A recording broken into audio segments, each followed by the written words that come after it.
जय हिंद। कैसे हैं आप? एक बार फिर आपके अपने चैनल गुरु गंगा में आपका हार्दिक स्वागत है। आज के वीडियो में हम लोग भारत की लिपियों से संबंधित प्रैक्टिस सेट को हल करेंगे। इससे संबंधित प्रश्न विभिन्न प्रतियोगी परीक्षाओं में पूछे जाते हैं, तो ये बड़ा इंपॉर्टेंट टॉपिक है। तो चलिए शुरू करते हैं आज की इंपॉर्टेंट कक्षा। तो पहला प्रश्न देखते हैं। भारत की सर्वाधिक प्राचीन लिपि है ए खरोष्ठी, बी प्राकृत, सी सिंधी, डी ब्राह्मी। आपको सही उत्तर बताना है। भारत की सर्वाधिक प्राचीन लिपि इनमें से कौन है? तो बताइए। जी हाँ, भारत की सर्वाधिक प्राचीन लिपि है ब्राह्मी। कई बार ये पूछा जा चुका है। आधुनिक देवनागरी लिपि का प्राचीन रूप है ए प्राकृत, बी ब्राह्मी, सी पाली, डी देवप्रिय। आधुनिक देवनागरी लिपि, जिस लिपि का प्रयोग इस समय हम लोग कर रहे हैं, उसका प्राचीन रूप क्या है वो बताना है आपको। बताएं। जी हाँ, ब्राह्मी। ब्राह्मी से ही आधुनिक ब्राह्मी का ही यह आधुनिक रूप है। पंजाबी भाषा किस लिपि में लिखी जाती है? ए सिंधी, बी गुरुमुखी, सी इंडो ईरानी, डी देवनागरी। पंजाबी भाषा किस लिपि में लिखी जाती है? आपने देखा होगा पंजाबी लिखने का तरीका थोड़ा अलग होता है, तो आपको बताना है कि वो कौन सी लिपि होती है। गुरुमुखी, बिल्कुल ठीक है। किस लिपि को सभी लिपियों का जन्मदाता कहा जाता है? जैसे भाषाओं की जननी संस्कृत को कहा जाता है, वैसे ही कोई लिपि है जिसे सभी लिपियों का जन्मदाता कहा जाता है। आपको बताना है वह कौन है। ए ब्राह्मी, बी खरोष्ठी, सी देवनागरी, डी मूडी। जी ब्राह्मी बिल्कुल सही उत्तर है आपका। खरोष्ठी लिपि किस ओर से लिखी जाती है? खरोष्ठी लिपि किस ओर से लिखी जाती है?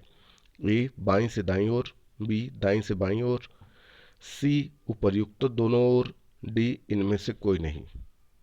आपको बताना है कि बाईं से दाईं ओर लिखी जाती है, या दाईं से बाईं ओर लिखी जाती है, या दोनों ओर, या इनमें से कोई नहीं। तो बताइए। जी हाँ, दाईं से बाईं ओर बिल्कुल सही उत्तर है। ये इधर से लिखी जाती है, दाहिनी तरफ से बाईं तरफ जाता है, जैसे उर्दू की बात की जाती है ना। तो खरोष्ठी लिपि दाईं से बाईं ओर लिखी जाती है, बिल्कुल ठीक है। ब्राह्मी लिपि किस ओर से लिखी जाती है? ए बाईं से दाईं ओर, बी दाईं से बाईं ओर, सी उपर्युक्त दोनों ओर, डी इनमें से कोई नहीं। ब्राह्मी लिपि, ध्यान दीजिएगा। जी बाईं से दाईं ओर ब्राह्मी लिपि लिखी जाती है, इधर से, है ना, बाईं से दाईं ओर। किस काल की लिपि को चित्राक्षर लिपि कहा जाता है? बहुत इंपॉर्टेंट है ये। किस काल की लिपि को चित्राक्षर लिपि कहा जाता है? ए सिंधु काल, बी मौर्य काल, सी गुप्त काल, डी वैदिक काल। जी सिंधु काल की लिपि को चित्राक्षर लिपि कहा जाता है। आपने देखा होगा खुदाई में जो चीज़ें मिल रही हैं, तो उसमें चित्रों के माध्यम से बातों को दर्शाया गया है, अपनी बात कहने का प्रयास किया गया है। अशोक का मानसेहरा तथा शाहबाज गढ़ी अभिलेख किस लिपि में है? मानसेहरा अभिलेख और शाहबाज गढ़ी अभिलेख किस लिपि में है, ये आपको बताना है। ए अरमाइक लिपि, बी खरोष्ठी लिपि, सी ब्राह्मी लिपि, डी देवनागरी लिपि। जी वो खरोष्ठी लिपि में है। किस में है? खरोष्ठी लिपि में है। अगला देखिए। अशोक का कौन सा अभिलेख दो लिपियों में हुआ है ना? अशोक का प्राप्त हुआ है। अशोक का कौन सा अभिलेख दो लिपियों में यहाँ रहेगा, प्राप्त हुआ है, ठीक ना? तो आपको बताना है।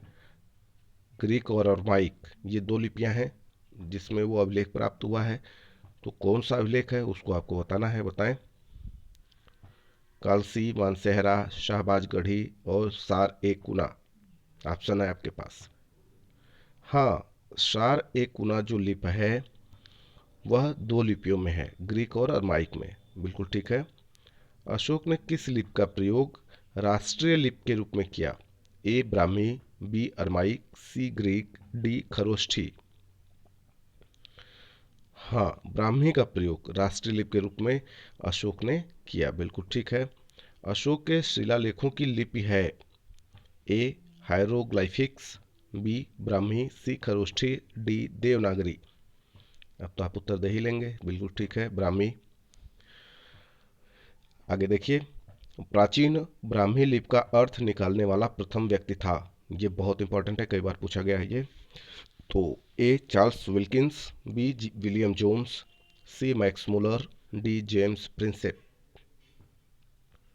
तो प्राचीन ब्राह्मी लिपि का अर्थ निकालने वाला जो पहला व्यक्ति था उसका नाम था जेम्स प्रिंसेप। जैन सूत्र में कितनी लिपियों का उल्लेख है? जैन सूत्र में कितनी लिपियों का उल्लेख है? ए 16, बी 22, सी 18, डी 60। जैन सूत्र में 18 लिपियों का उल्लेख है। कितने? 18। बौद्ध ग्रंथ ललित विस्तार में कितनी लिपियों का उल्लेख है? बौद्ध ग्रंथ ललित विस्तार में कितनी लिपियों का उल्लेख है? ए 28, बी 27, सी 64, डी 36। जी 64 लिपियों का उल्लेख है। बौद्ध ग्रंथ ललित विस्तार में 64 लिपियों का उल्लेख है। आगे चलिए, सिखों की लिपि है ए देवनागरी, बी शारदा लिपि, सी ब्राह्मी लिपि, डी गुरुमुखी लिपि। तो बिल्कुल सही उत्तर है आपका गुरुमुखी लिपि। तो यह वीडियो पूरा हुआ। यदि यह वीडियो पूरा आपको पसंद आता है तो इसे लाइक जरूर करें, अपने मित्रों में शेयर करना ना भूलें। और ये बड़ा इंपॉर्टेंट वीडियो है, आप इसको 1-2 बार देखेंगे तो आपको की तैयारी हो जाएगी, रटने की जरूरत नहीं है। चैनल पर नए हैं तो चैनल को सब्सक्राइब करके बेल आइकन को प्रेस कर लीजिए, ताकि प्रत्येक इंपॉर्टेंट वीडियो की नोटिफिकेशन आपको भी समय से मिलती रहे। और फिर मिलते हैं अगले इंपॉर्टेंट वीडियो में, तब तक के लिए आप सभी लोगों को जय हिंद।